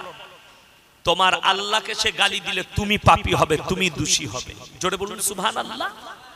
নবীজি সাল্লাল্লাহু আলাইহি সাল্লামের হাদিস, তোমরা কারো দেবদেবীকে গালি দিও না, কারো ধর্মকে খারাপ বলো না, তারটাকে তুমি নিজের মনে করো, তোমার আল্লাহকে তুমি ডাকো। জানে কোরআনে আছে কি সম্প্রীতিটা শুনেলেন? আমি বলে যাচ্ছি সম্প্রীতি, যেটা কোরআনে আমার আল্লাহ সম্প্রীতি দিয়েছেন, লাকুম দীনুকুম ওয়ালিয়া দিন, তোমার ধর্ম তোমার কাছে, তার ধর্ম তার কাছে। এর থেকে বড় সম্প্রীতি কিছু হতে পারে না। শুনে বুখারী শরীফের riwayate আছে, আমার নবীজি সাল্লাল্লাহু আলাইহি সাল্লাম বললেন, হে আমার সাহাবীরা শোনো, তোমরা ততক্ষণ পর্যন্ত মুমিন হতে পারবে না যতক্ষণ পর্যন্ত তোমার কাছ থেকে তোমার প্রতিবেশী সুরক্ষিত নয়। জোরে বলুন সুবহানাল্লাহ। আপনার কাছে, আপনার বাড়ির পাশে কে বসবাস করে দেখো না, সে কোন জাতের দেখো না, সে হিন্দু হোক, দলিত হোক, আদিবাসী হোক, খ্রিস্টান হোক, ইহুদি হোক, আমার নবীজি বললেন সে যদি ক্ষুধার্ত হয় খাবার দাও, বস্ত্রহীন হলে বস্ত্র দাও, বিপদে পড়লে তার পাশে দাঁড়াও। এটাই নবীজি সাল্লাল্লাহু আলাইহি সাল্লামের আখলাক এবং চরিত্র। জোরে একবার বলুন সুবহানাল্লাহ। তাই এই ভাঙচুর, এই মারামারি যারা করেছে, আমাদের মতো মৌলবীরা চায় তাদেরকে কঠোর শাস্তি দেওয়া হোক। কোন জাতের জানি না, কোন দলের জানি না, তাদেরকে জেলের কুঠরিতে ভরে ফাঁসির অর্ডার হলে ফাঁসি দিয়ে দাও, আপোষ করি না। কিন্তু দুঃখ কি লাগে জানি, আসামের মুখ্যমন্ত্রী হিমন্ত বিশ্ব শর্মাজি তিনি একটা ভাষণে বললেন, हिंदुस्तान के जितने मदरसे हैं उस मदरसा में आतंकवादी बनते हैं, इसीलिए मदरसा को तोड़ना चाहिए। আমার যে হিন্দু ভাইরা আমার ভাষা শুনে, আমার 18 থেকে 20,000 জলসা ইউটিউব আর ফেসবুকে ছুটছে, হাজারো হিন্দু ভাই শুনে, হাজারো দলিত ভাই শুনে, হাজারো মুসলমান ভাই শুনে, আমার একটা স্ক্রিপ্ট যদি কেউ বার করে দেয় কোন দেবদেবীর বিরুদ্ধে, তার জুতোর মালা পরে পশ্চিম বাংলায় এই শওকতের বেটা বয়ান করবে, ইনশাআল্লাহ চ্যালেঞ্জ ছুড়ে গেলাম, একটাও পাবেন না। কেন? আমি আমার নবীজি সাল্লাল্লাহু আলাইহি সাল্লামের আখলাককে ফলো করি। তাইলে আমার মতো মৌলবী, আমি কোন কলেজে পড়িনি, আমার স্কুল লাইফ ক্লাস 8 এ শেষ হয়েছে, ইংলিশ মিডিয়ামে 5 পর্যন্ত পড়েছি পুরুলিয়া ডিস্ট্রিক্ট। আমার স্কুল লাইফ শেষ, আমার জীবনটা কেটেছে মাদ্রাসা। গুজরাটে 12টা বছর কাটিয়েছি। আমি দেখেছি মানুষ হিংস্র কেমন হয়। গুজরাটের দাঙ্গা থেকে ভেবেছিলাম আল্লাহ তুমি মানুষ বাদ দিয়ে যদি এগুলোকে পশু হিসাবে সৃষ্টি করতে অনেক লাভ হতো, এগুলোকে কুকুর হিসাবে সৃষ্টি করলে অনেক লাভ হতো। কুকুর বড় অফাদার।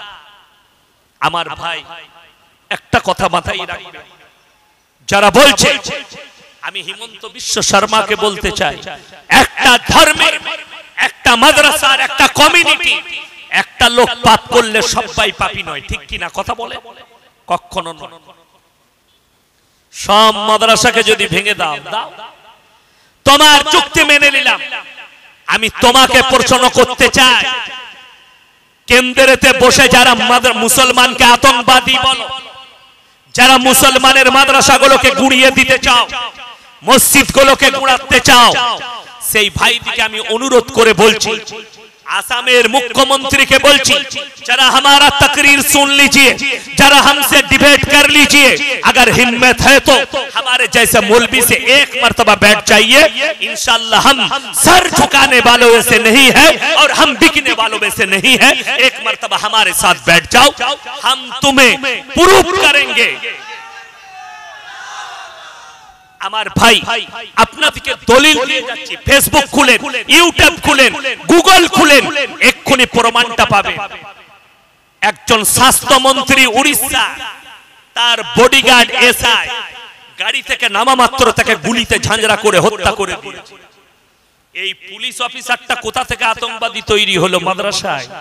তাইলে আমি জানতে চাই কোন মাদ্রাসায় পড়েছে, আর সে যদি কলেজে পড়ে, আর যদি এরকম এসআই একটা আমাদের দেশের একটা রাজ্যের স্বাস্থ্যমন্ত্রীকে হত্যা করে, সেই কলেজটা ডজার দিয়ে গুড়িয়ে দাও, সেখানে আতঙ্কবাদী তৈরি হয়। যে থানায় ডিউটি করত, ওই থানার বড়বাবু থেকে শুরু করে যতজন আছে অফিসার, সবাই আতঙ্কবাদীর সঙ্গে জড়িয়ে আছে। ওই থানাটা গুড়িয়ে দাও আর এইগুলোকে সব জেলের কুঠরিতে ভরে দাও। এটা অন্যায় হবে। আমি যদি বলি ওই থানার সবাই অপরাধী, এসআই থেকে বড়বাবু থেকে এসপি থেকে সবাই অপরাধী, আমার অন্যায় হবে কেন? এই অপরাধের দায়ী যে করেছে সেই একমাত্র, ঠিক কি না? কথা বলে, তার পরিবারও নয়, সেই একমাত্র। আসামের একটা মাদ্রাসায় একটা মৌলবীর খালি জঙ্গি যোগ পাওয়া গেছে, তার জন্য গোটা মাদ্রাসাকে ডজার দিয়ে গুড়িয়ে দিয়েছে। আমি বলতে চাই, মহাত্মা গান্ধীকে যিনি হত্যা করেছিলেন গডসে, তিনি কোন মাদ্রাসায় পড়াশোনা করেছিলেন বলতে পারবে কেউ? मुके कुलू पेटे जाते। और हमारे देश के जितने कुत्ता मीडिया वाले हो वो सुन लो, हमारे देशेर किछु किछु हुजूर बोलছে বাংলায় এত অশান্তি অন্যান্য রাজ্যে না, তুই প্লেনে যাস আর প্লেনে আসিস। আমি নিজের চোখে 2002 এর দাঙ্গা দেখেছি গুজরাটে। আমি তখন মাদ্রাসা আল জামিয়াতুল কিরা কাফলেতার ছাত্র, তার বুনিয়াদি ছাত্র। আমি আর ইতিহাস বলতে যাব না, এই রাতটা কেটে যাবে।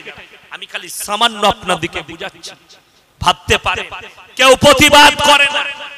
আমাদের রাজ্যের একজন মানুষ, তিনি শুনেলেন, আমি আল্লাহর কসম করে বলছি এই স্টেজে দাঁড়িয়ে, আমি কোন বাপের বেটাকে ভয় করি না, আল্লাহকে ছাড়া। ইনশাআল্লাহ আমার ভাই শুনেলেন, আমি আমার দেশের প্রধানমন্ত্রীকে রেসপেক্ট করি, প্রধানমন্ত্রীকে সম্মান করি, কিন্তু আল্লাহর কসম ভয় করি, আল্লাহকে ভয় থাকে আমি করি।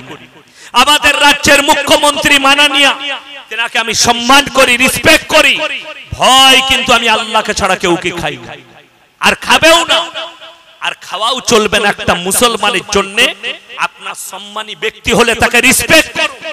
বাপকে ভয় খাওয়া যায় না, বাপকে রেসপেক্ট করতে হয়, বাপকে সম্মান করতে হয়, ছোটকে স্নেহ করতে হয়। এটা আমার নবীজি সাল্লাল্লাহু আলাইহি সাল্লামের হাদিস। বড়কে সম্মান, ছোটকে স্নেহ করো, রেসপেক্ট দাও। এটাই হচ্ছে নবীজির আদর্শ। ভয় কিন্তু তোমরা আল্লাহকে খাবে। জোরে বলুন সুবহানাল্লাহ। আমি একটা বক্তব্য আমাকে একজন পাঠিয়েছে, আমার মোবাইলে এত বক্তব্য আছে, কাদের? বড় বড় হারামখোর, বড় বড় ওলিদের। অসুবিধা নাই, আমি প্রুফ রাখি, এক্ষুনি প্রুফ দেখিয়ে দেব। তিনি কোথাও একটা মুর্শিদাবাদে বক্তব্য রাখতে গিয়ে বললেন, আমাদের রাজ্যের মুখ্যমন্ত্রী তিনি তো বেগম হয়ে গেছে। বলেছেন না? বলেন। কে ঠেস পেয়েছেন জানি না। আমার ব্রেনে আঘাত লেগেছে ভাষাটা। তিনি যদি মাথায় ঘোমটা দিয়ে কোন মুসলিমের অনুষ্ঠানে গেছে সেটা তার ব্যক্তিগত ব্যাপার, আমি রাজনৈতিক বক্তা নয়। তার জন্য যদি তাকে ইনসেলেট করে বলো বেগম, এই বেগমটা মুখ্যমন্ত্রীকে ইনসেলেট লয়, মুসলিমদিকে ইনসেলেট। আমি সেই জলসায় বলেছি, মুখ্যমন্ত্রী যদি মাথায় ঘোমটা দিয়ে ইফতারিতে বসে যদি বেগম হয়ে যায়, তুই তো 2 বছর আগে মোহাম্মদ অধিকারী ছিলি, মাথায় টুপি দিয়ে ইফতারি পার্টিতে বসিসনি?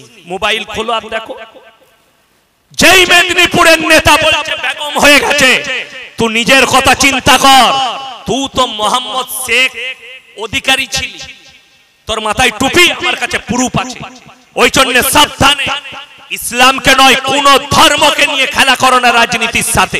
চ্যালেঞ্জ দিলাম তোমাদের, তুমি তোমার রাজনীতি যাকে পছন্দ করো, যেটা ভালো লাগে করো, কোরআনকে নিয়ে খেলতে যেও না, ইসলামী শরীয়তকে নিয়ে খেলো না, হিন্দু ধর্মের কোন দেবদেবীকে নিয়ে তোমরা খেলা করো না। আমি বলে যাচ্ছি